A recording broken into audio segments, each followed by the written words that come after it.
In this video, I'm going to explain to you why I went to prison for a landlord. So recently, we had a report of a tenant going missing.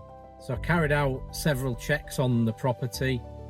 This was obviously a room in one of our HMOs that we manage.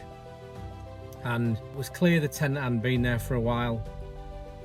There were some signs in the property that they'd left and hadn't planned not to come back. There was a slow cooker on the side,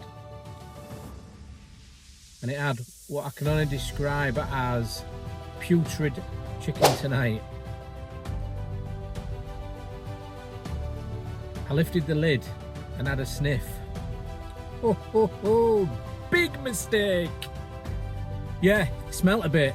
So I ended up reporting the tenant to the police as a missing person, and we looked back on the CCTV that we have in the communal areas of this property and noticed that they'd left in the early hours of one morning, 2 or 3 weeks prior to this report. So to cut a long story short anyway, we were led to believe that he may be in police custody.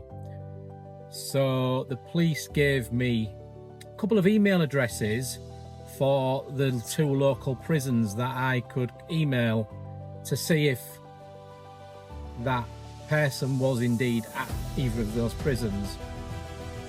And after a few emails back and forth, one of the prisons said no, they've not here, they've been transferred, which obviously confirmed our thoughts. One of the prisons said yeah, he's here, and I asked if I could arrange to see him.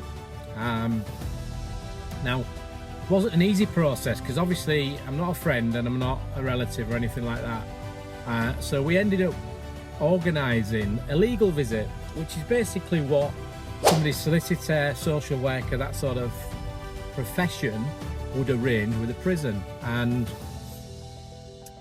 I went to that visit yesterday. I went to prison.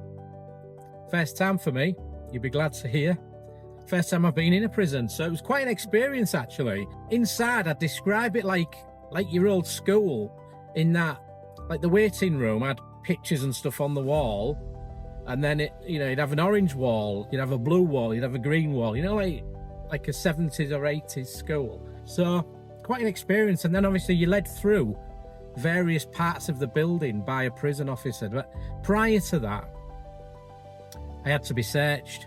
It was like going through the airport with a scanner. I was frisked, I was fingerprinted, I was photographed. So quite a process to get in there.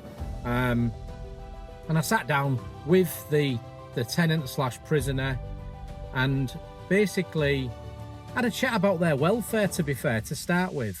And then I agreed a way forward with the tenant, because the tenant's in great arrears, and we'd already started an eviction process prior to him doing what he did and ending up in custody. So when he comes out of prison, we're going to sign a deed of surrender form.